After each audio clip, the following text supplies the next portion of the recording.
사실 이제 북고도 이제 그 구조주의나 언어 영향을 받으면서 지식 내지 담론이라고 하는 것이 갖는 강력한 영향력 이런 것들을 이제 그 받아들이게 됩니다.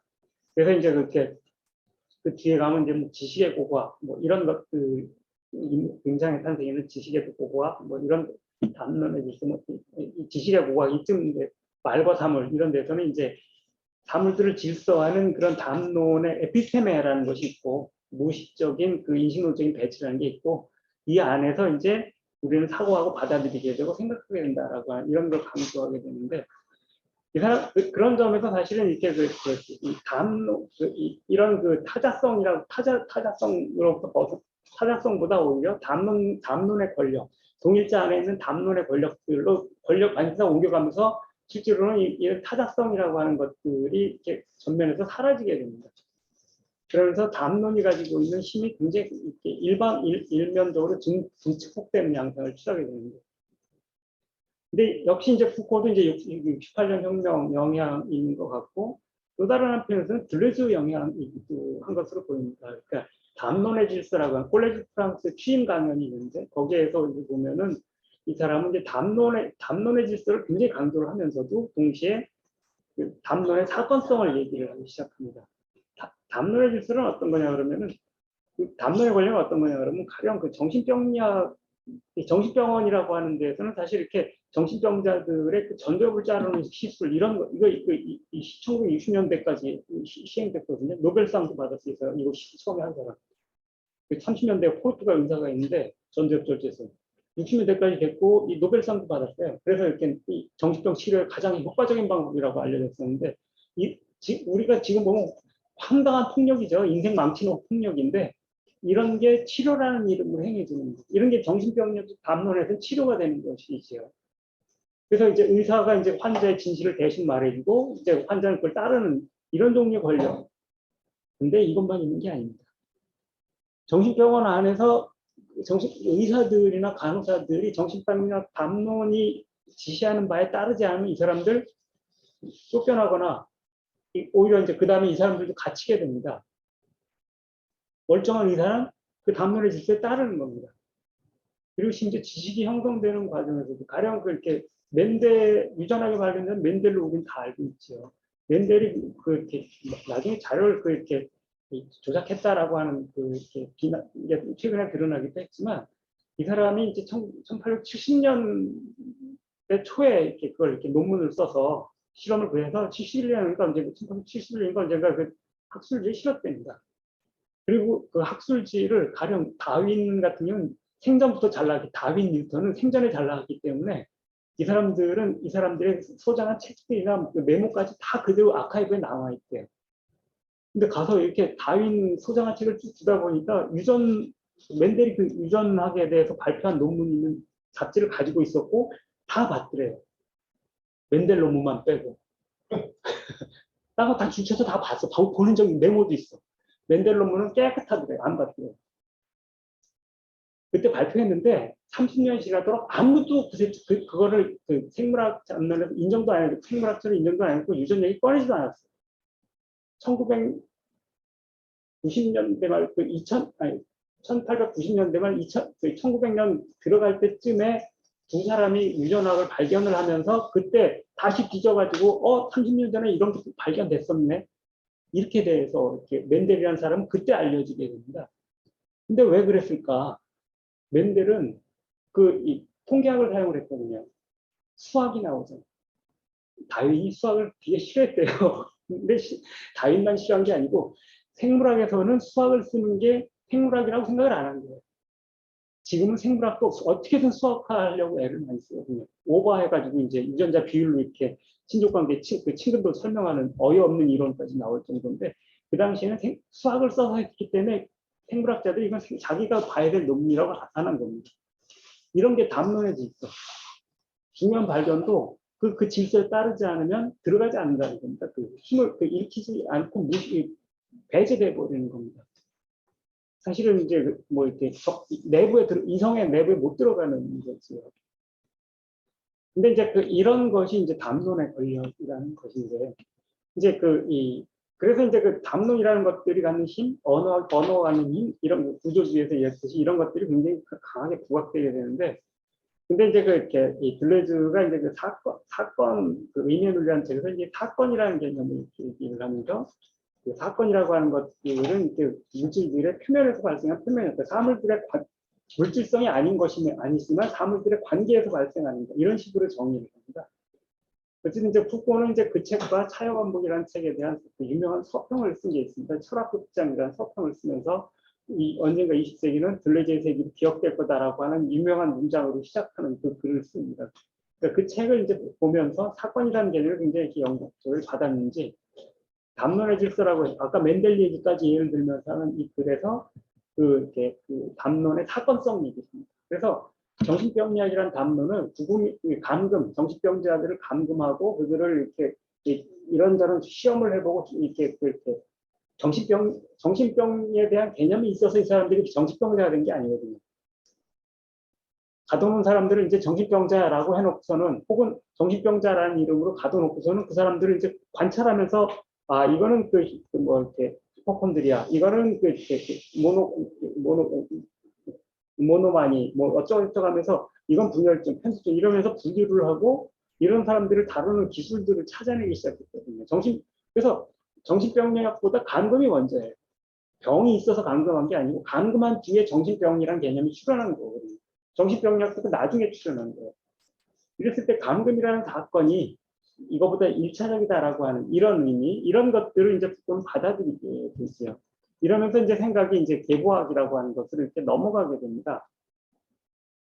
그래서 그런 담론이랑 권력이 같지만 그런 것들이 출현하게 된 그 발생 조건, 이런 것들을 뒤지는 것, 이런 것을 이제 니체 개념을 빌려서 이 사람은 계보학이라고 이제 얘기를 하고, 그래서 그 이후에 이제 뭐 이 계보학적인 연구를 이제 시작을 하는데 여전히 그 푸코는 담론이라는 힘 같은 걸 굉장히 이렇게 중요하게 여깁니다.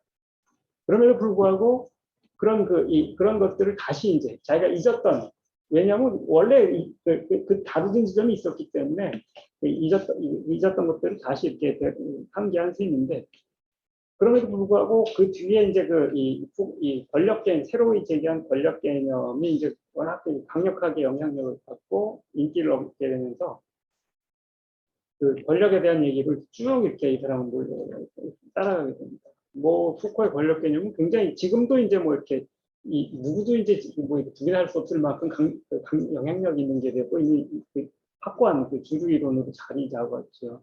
근데 거기에 보면은 이제 뭐 어디나 다 이게 권력이 작동을 하고 그 권력은 생산적으로 작동하고 심지어 긍정적이다 이렇게까지 얘기를 해요. 그리고 밑으로부터 작동한다고. 가령 학교에서 작동하는 권력이라고 하는 것은 그러니까 교육받을 능력을 생산한다는 겁니다. 하지마라는 방식도 작동하지만 그것만은 아니고 무언가 지식을 주고 뭘 하면서 생각하고 판단할 능력들을 형성하는 방식으로 작동한다는 점에서 생산적이고 긍정적이라고 얘기를 할 수 있습니다. 그 다음에 성의 역사도 그렇습니다. 건강이라는 개념, 이런 것들이 중요에 자리 잡게 되면서 건강한 신체를 구성하는 이런 것들을 가르치는 그리고 그걸 위해서 의사의 시선으로 사람들이 자신을 보게 만드는 프로세스 이런 것들이 침실안에 자리 잡게 만들었다는 거. 그래서 이때 이 건강이라는 이름으로 행사되는 이 바이오 파워, 생명 권력이라고 하는 것은 긍정적이고 생산적으로 작동한다. 이런 겁니다. 이렇게 되면서 사실 이제 근데 이제 이렇게 되면서 그거는 좀 난감한 사태에 빠지게 됩니다.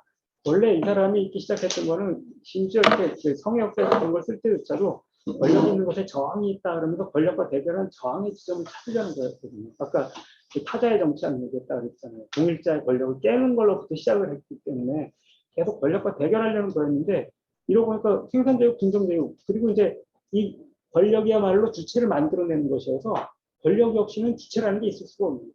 그럼 권력을 비판한다는 건 도대체 가능한 건가? 그리고 필요한 건가? 이런 질문에 봉착하게 됩니다. 그래서 왜냐하면은 아니 권력 없이 주체가 없다 그러면 권력 없어 그러면 사람들이 주체가 될 수 없게 되는 거고 어떤 종류의 주체로 만들어낼 수 없게 되는 거잖아요. 그리고 그 권력이 문제가 있는 주체라고 하더라도 어쨌든 권력은 생산적이고 긍정적인데 그걸 왜 굳이 엎어야 되는가? 이런 식의 아주 소박한 질문으로 표현을 할 수 있는 이런 식의 그 궁지 같은 거에 처하게 되는 겁니다. 그래서 이 사람이 원래 이렇게 성역사 1권을 썼을 때 원래 6권으로 기획되어 있었어요. 그 중에 1권, 그래서 성역사 1권은 6권 시리즈물의 서론에 해당되는 거였는데 1권 쓰고서는 그런 1권 쓰면서 그 생각에 도달하면서 나머지 걸 기획을 다 포기합니다. 안 씁니다. 책을. 그러면서 오랫동안 이제 제 75년인가 6년인가 나오는데 그리고서는 책을 안 씁니다. 말년에 이제 이렇게 나오죠. 83년에 죽기 직전에 이제 출판된 게 성역사 2, 3권이죠.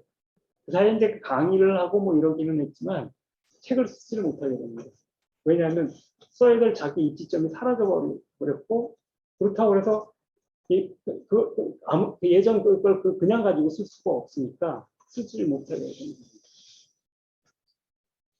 근데 이제 나중에 말년에 가면은 이제 이런 이 권력이라고 하는 것은 유용하게 효과적이고 그리고 뭐 생산적이기는 한데 여러 가지 권력이 있고 그러니까 그 주어진 권력들을 그런 식으로 사회적으로 이렇게 정상화하는 이런 종류를 받아들이는 주체 이거와는 다르게 그와는 다른 종류의 권력을 가동시키면서 자기를 다른 종류의 주체로 구성하는 이런 종류의 윤리학 이런 것을 이제 그 고대 스토아라든지 아니면 뭐 이렇게 그리스나 로마 이런 때 이렇게 철학을 뒤지면서 이렇게 찾아냅니다.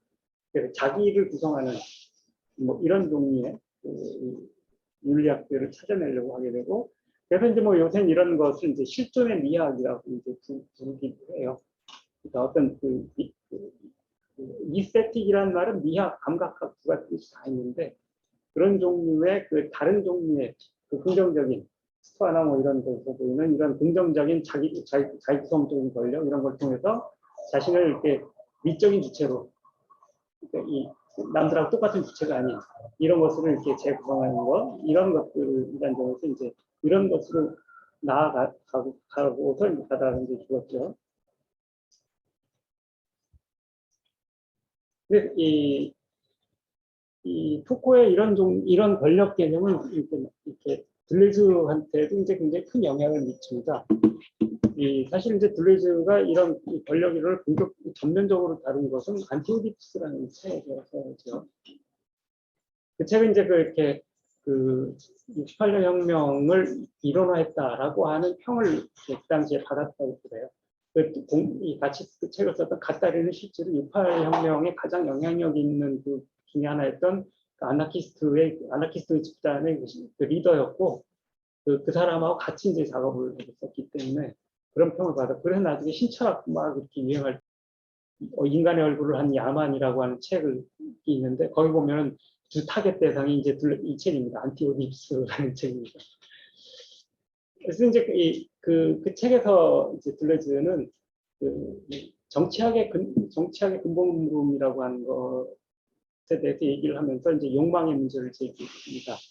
그래서 라이히가 던졌고 스피노자가 그 이전에 던졌던 질문이라고 하면서 왜 대중은 마치 그게 자기를 위한 거라도 되느냐 자신에 대한 억압을 욕망하는 거야.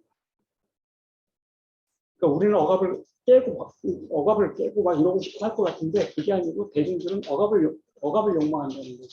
라이히가 이제 대중들이 파시즘 나치를 지지하면서 열광적으로 사실 지지를 했잖아요. 히틀러 열광적 지지 속에서 수상이 되고 총통이 되고 이렇게 되는데 이런 것들을 마크시스트들 흔히 얘기하듯이 속아서 그랬다라고 얘기를 한다 그러면 허황된 얘기다라고 라이히는 보고 이렇게 속은 거라면 속고 싶었던 거라고 욕망이 그런 거다라고 이렇게 생각을 했던 거고 네, 그래서 이제 이 욕망의 문제를 이렇게 다루려고 했고 이제 이런 것이 그래서 이렇게 사실은 해결하기 힘든 문제인데 이 물음 이게 이제 그 정치학의 근본 물음이라고 이 사람이 얘기를 합니다. 그러면서 이런 물음을 이제 통해서 욕망의 정치학을 발전시키려고 하고 그래서 가령 이렇게 68혁명 얘기를 했던 거였지만 거기서 나왔던 거였지만 68혁명 얘기하면 혁명은 의무가 아니라 의무여서 혁명이 이루어진 것은 없고 다 심지어 모랄리스트들이 할 때도 사실은 혁명은 욕망됐기 때문에 가능했던 거라고 아니면 어떻게 혁명이 가능하겠냐고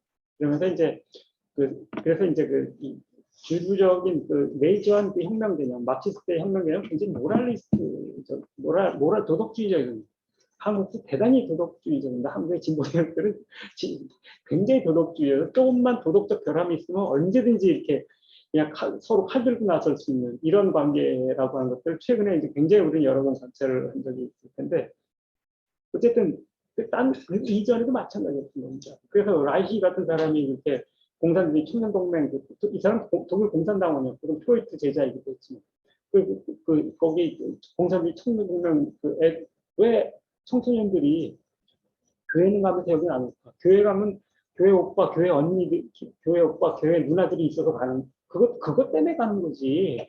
누가 신 때문에 가냐고 20세기에. 근데 여기 청년동맹은 보면은 맨날 이렇게 꼰대 같은 얘기밖에 듣고 그런 것들을 뭐라고 그러니까 누가 오겠냐고 그러면서 그 사람은 그 청년동맹 청소년들한테 이렇게 잘 수 있는 방을 제공해야 된다고 그래갖고 청소년들이 맘먹고 섹스할 수 있게 방을 제공해야 된다고 했다가 미친 새끼라는 얘기를 이제 쫓겨나게 되고 나중에 컴퓨터에 블랙리스트에까지 오릅니다. 그래서 이 새끼 오면은 쫓아내라고 10,000명 뒤에도 그래서 공산주의자들하고 뭘 같이 할 수 없게 됩니다. 사실 이런 것들 이해할 생각도 하지 않고 이거는 그냥 이렇게 내쳤던 것은 그 모랄리스트인데 6.8년도 사실 이것 때문에 시작됐거든요. 낭테르 대학의 기숙사 이렇게 같이 쓰게 해달라고 했더니 이들이 공부 안 하고 어린 새끼들이 이러면서 그걸 시위가 시작되고 시위가 이제 사람이 죽으면서 벌어지고 그 번졌을 때 저도 프랑스 공산당이 그전에 프랑스 공산당은 제일 야당이었거든요. 제일 큰 단일 득표대로 제일 컸었는데 아니면 공산당이나 세제 때 노총이나 이런 데서 아니 얘들 대학 기숙사 남녀 같이 쓰게 해달라고 해서 시작된 거 아니야. 완전 뿌띠부르트의 난동이지. 이런 식으로 이제 사람들이 그 대처를 하면서 6.8혁명이 끝날 때쯤 돼가서는 완전히 신뢰를 그 군소 정당으로 전락합니다. 우리는 또 2008년에 이렇게 몇몇 좌파들이 몇몇이 아니고 많은 좌파들이 그런 걸 또 봤을 겁니다. 이거는 그렇게 쇠고기 사 먹는데 관심이 있는 소부르주아들 아니면 뭐 이렇게 이런 사람들의 적이다. 이런 식의 얘기들을 아마 2008년 근방에 후에 2008년 아무것도 얻지 못한 혁명들을 비판하면서 나오고 우리는 왜 당신은 왜 촛불을 끄셨나 이런 책들을 보면 이런 얘기들을 계속 볼 수 있습니다. 어디서나 나타납니다. 이제 이런 게 바로 이렇게 혁명이나 운동이라는 것들을 모랄리즘으로 접근하는 거고 계급이란 말은 그전에 굉장히 모랄리스틱한 개념인 건데 이런 의미에서. 근데 그게 아니고 이제 이래가지고 혁명 안 된다는 겁니다. 혁명은 지가 좋아서 미쳐서 날뛰지 않고서는 모든 걸 이렇게 잃을 수도 있는데 그걸 누가 하겠냐고 이런 거니까. 그래서 이제 그런 거였고 그래서 이제 이렇게 이 자신에 대한 억압을 욕망하는 이런 종류의 욕망과 혁명적인 욕망 이런 것들을 대립시켰던 건데 그리고 이제 그것을 권력과 욕망의 대결 구조 속에서 이제 했던 건데 그 뒤에 이제 푸고 그 감시와 처벌이라는 책을 보면서 이 사람들이 그 영향을 받았던 이제 카프카라는 책을 씁니다. 그래서 거기 보면은 그래서 권력과 욕망을 더 이상 대립시키지 않고 이것은 서로 하나의 내재적 과정 속에 있다. 하고 이렇게 생각을 바꾸게 되면서 중요한 것은 욕망의 배치고 그 배치 안에서 욕망이 바로 권력이라고. 욕망과 권력은 다르지 않다고 이렇게 얘기를 하게 됩니다. 어떤 거냐면은 예를 들면은 그 학교 같은 경우에는 이제 교사와 학생과 그다음에 그렇게 교과서 그다음에 뭐 이렇게 시험 시간표 그다음에 교실 책상 같은 이런 것들이 하나로 모여서 하나의 배치를 이루면서 하나로 작동을 하나로서 하나의 집합체를 구성해서 작동을 하는 거지. 근데 이렇게 했을 때 가령 이렇게 교사들은 이 배치라는 말을 이제 아장스만이라고 그러는데 아장스, 에이전시라는 말에 해당되는 게 아장스라는 말입니다.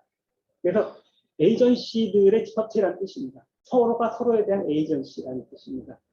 그래서 가령 교사들은 학생들을 가르치지만 사실 학생들이 뭐 이렇게 공부를 잘하고 혹은 지적 능력을 갖고 시험을 잘 보고 좋은 학교 가기를 그래서 니들 잘 되라고 하면서 언제나 가르친다고 하잖아요. 그래서 자신들은 우리는 니들의 에이전시야 라고 에이전트야 라고 이제 자처를 합니다. 부모가 자식들의 에이전트이려고 하는 것처럼 에이전트는 그런 의미에서 꼭 이렇게 저기 한 것만은 아닙니다. 훌륭한 좋은 교과서란 이런 것들을 잘하는 에이전트가 돼야 됩니다. 훌륭한 인공지능이 인간들의 명령들을 잘 따라야 되는, 잘 실행해야 되는 에이전트가 되는 거죠. 인공지능 교과되면 인공지능은 인간들의 에이전트라고 이렇게 정의합니다. 이런 겁니다. 어떤 것들을 대신 잘 수행해 주는 거. 어떤 명령을 잘. 근데 동시에 아이들도 교사들의 에이전트입니다. 그러니까 어떻게 했으면 좋겠다, 어떻게 줬으면 좋겠다, 이런 것들을 잘하길 바라는, 시험 좀 잘 봐, 공부 열심히 해가지고 해서 모아놓고서 두들겨 패면서도 이렇게 시험 잘 보라고 하면은 그걸 잘하는 애들이 훌륭한 학생이잖아요. 교사들을 훌륭하게 아장스 하는 거. 그런 훌륭한 에이전트들. 그래서 서로가 훌륭한 교사가 그래서 훌륭한 교사가 되도록, 그래서 이렇게 허자도 힘들어도 강의하게 만드는 것들은 학생들의 욕망이고, 그 욕망이 바로 권력으로 작동하면서 힘들어도 열심히 강의하게 하도록 만드는 거고, 시간 쪼개서 뭔가 좋은 교사들은 열심히 또 공부하잖아요. 학생들도 마찬가지죠. 그런 욕망이 학생들에게 권력으로 작동하는 거라는 점에서 욕망과 권력은 따로 있는 게 아니라는 겁니다. 그래서 욕망이 권력이다라는 생각이 달라지게 돼요. 푸코 영향입니다, 이거. 그럼에도 불구하고 이제 푸코랑 다른 것은, 푸코는 사실 권력이 생산되고 긍정적이다라고 하는데, 이렇게 되면 권력이 1차적인 게 됩니다. 저항은 그 2차적인 것이 되어집니다. 이 밸류가 굉장히 그래서 어떤 것이 액티브하고 어떤 것이 리액티브한가, 니체식으로 얘기를 하자 그러면은, 권력이 액티브한 것에 자리를 차지하고 저항은 권력에 대한 저항이니까 리액션이 되어버립니다.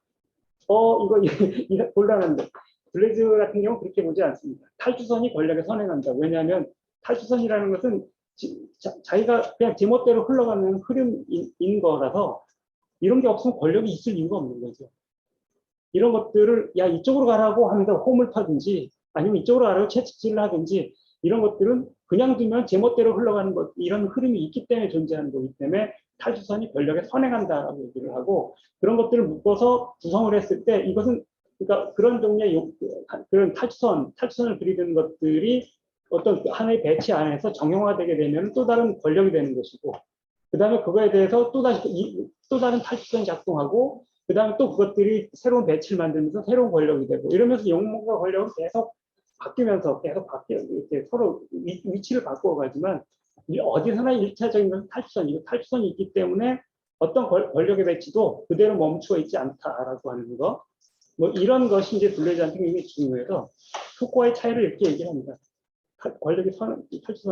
탈주선이 권력에 선행한다라는 거. 그리고 모든 그 배치는 권력의 배치이기 전에 욕망의 배치라고. 이것이 이제 중요한 차이라고 이렇게 얘기를 하는데, 이때 이 탈주선이라고 하는 거. 그래서 이런 게 이제 외부라고 얘기할 수 있습니다. 그래서 그냥 나는 뭐 이거 하고 싶어, 나는 저거 하고 싶어, 난 이거 먹고 싶어. 이렇게 하면서 각자 이렇게 가고 가는 거. 그럼 도대체 밥을 어떻게 하라고 통일해? 이런 얘기들은 그 뒤에 오는 거잖아요. 이런 거. 이런 게 이제 이 외부인 것이고, 이 외부들을 내부하게 됐을 때 권력이 되는 것이고, 그런데 거기에 또다시 그 누수하는 흐름들이 다른 외부를 만들어내는 것이고, 그것이 이제 이런 것들을 망가뜨리면서 다시 또 패턴화되게 되면 다시 또 내부성을 형성을 하는 거죠. 이런 영원한 과정이 계속되는 거죠. 그렇긴 하지만 언제나 1차적인 힘, 그리고 그것들을 계속 변화시키고 만들어가는 힘은 누수하고 벗어나는 탈수선이다라고 하는 거. 그래서 외부가 더 1차적인 일입니다. 이 경우는. 권력은 언제나 뒤따라오는 것들이고, 그 다음에 그 뒤에 출현하는 것이 되는 겁니다. 그래서 액티브한 것의 자리는 탈수성이 있는 것이고, 권력은 언제나 리액션으로서만 존재하는 것이 되는 거죠. 뭐 이렇게 했을 때 이제 그래서 이걸 욕망과 권력의 내재성이라고 얘기를 하게 되고, 그래서 안티오디푸스에게는 혁명과 영명 혹은 이제 권력과 영명의 이분법은 이원론은 벗어나게 되는데, 이렇게 되면 사실 어차피 결국은 욕망과 혁명이 될 거 아니야, 그 권력이 될 거 아니야, 그거 뭐 해서 뭐 하겠어 하면은 그 다음 권력이 되는 건데, 뭐 이런 식의 니힐리즘 같은 것들이 출현할 수 있습니다. 미래주의, 얘들 완전 또라이 같은 그림 가지고 욕먹었었는데, 나중에 미래주의 운동 이렇게 쭉 하면서 애들은 또다시 이렇게, 그래서 이제 미래주의 그룹들이 만들어지고, 자신이 아방가르드 한다라는 주장을 막 하면서 전시할 때, 비샹이 거기다 그림 냈던 걸 이렇게 내쳐버리거든요. 이걸 그림이라고 그래서 내쳐버리거든요. 뭐, 이런 것처럼, 이때는 탈출선을 그리던 욕망이 이미 이렇게 새로운 메이저가 되면서 권력이 되는 겁니다. 마음에 안 드는 걸 내치고 이거 쳐버리는 이런 게 돼버리는 거죠. 그 다음은 그 다음도 마찬가지죠. 근데 이제 이런 의미에서 어떤 순환적 시간의 니힐리즘 같은 거 결국은 빙빙 돌면서 다 권력으로 돼버릴 거야라고 하는 니힐리즘을 수정해야 되는데 그런데 이제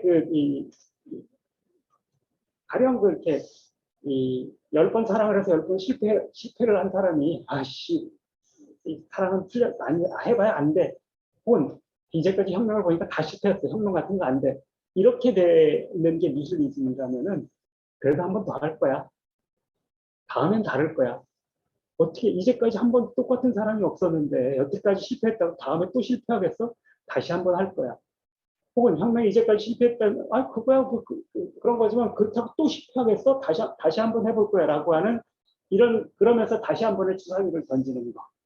이런 것들은 어떤 사건을 둘러싸고 있는 그 우발점들, 그래서 그 사건이 뜻하지 않은 다른 곳으로 갈 수 있는 그 가능성들, 이런 것들에 대한 믿음 속에서 가능한 거죠. 그래서 이제 이렇게 들려주는 영혼회귀에 대해서, 니체의 영혼회귀를 이런 사건과 우발점들, 이걸 향해서 이렇게 우발점을 향해서 이렇게 주사위를 던지는, 우연성의 하늘을 향해서 주사위를 던지는 거, 이런 것들을 초기부터 강조를 한 적이 있는데, 이런 내재성이라고 하는 것들 속에서는 거꾸로, 가령 이 정의의 가장 중요한 주역은 판사 이런 게 아니고 피고입니다. 피고 이런 관점이고 왜냐하면은 법과 욕망은 다른 게 아니고 특정한 욕망이 법화된 거, 법이 된 게 법인데 그리고 이게 권력을 행사하는 거잖아요. 하지만 법은 정의가 아니죠. 정의는 프로세스 그 소송에 있는데 프로세스에 있는데 그 프로세스라고 하는 것은 법을 그렇게 만들어 놓고 강하게 처벌을 해도 어기는 놈들이 꼭 있다는 거예요. 그리고 어긴 놈들에 대해서 무조건 법을 갖다 그냥 두들겨 맞출 수가 없어. 심지어 어떤 사람은 살인을 했는데 살인한 사람인데 그냥 뭐 무기징역 때릴 수가 없어. 재판하면서 얘기를 들어보면 20년 동안 남편인데 맨날 두들겨 맞았고 얼핏하면 뭐그 락스 갔다가 부정하다고 취소되고 이랬다 그러면은 이 살인이라고 그냥 무기징역 때려버리면 판사가 또라이죠. 법이 그렇게 규정해서 할 수가 없어요. 집행유예로 내주잖아요. 그냥. 이렇게 되는 거.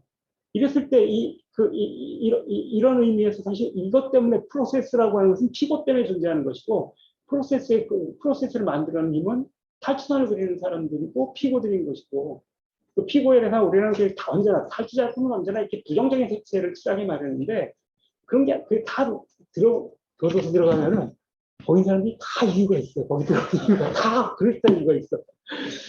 다 받아들일 수는 없지만 나름대로 사정이 있어서 한 거거든. 그래서 이 이유를 인정한다라고 하는 이유가 있다라고 하는 것을 인정한다라고 하는 게 이유가 옳다라고 하는 건 아니잖아요. 그런데 어길 만한 사정들은 누구나 있기 때문에 어기는 거지. 그 법을 어긴다는 거 뻔히 알면서 하는 거잖아요. 처벌 받는 거 알면서 하는 거니까 바로 이런 거. 알아도 할 수밖에 없는 이런 사정들이 있다라고 하는 거. 권력으로서 막을 수 없는 탈선이 있고 이런 것들이야말로 거꾸로 소송에 의해서 법을 바꿔버리기도 하는. 이건 사실 뭐 제가 이렇게 조그맣게 얘기해도 실제로 가령 이렇게 장애인들의 이동권 같은 경우 원래 헌법재판소에서 인정받지 못한 권리예요. 장애인 차별철폐연대에서 이렇게 장애인 이동권 얘기를 하면서 저상버스하고 엘리베이터, 지하철 엘리베이터에 설치하는 걸 요구했는데 헌법재판소에서 이런 종류의 저기를 이렇게 헌법 보장하지 않는다라고 했고 이러면서 이 사람들은 그런 헌법을 지키지 않겠다라고 하면서 가서 위반 투쟁을 하기 시작했어요. 법을 대놓고 어기기 시작하는 것을 시작을 했어요. 그러다가 나중에 그냥 헌법재판소는 모르고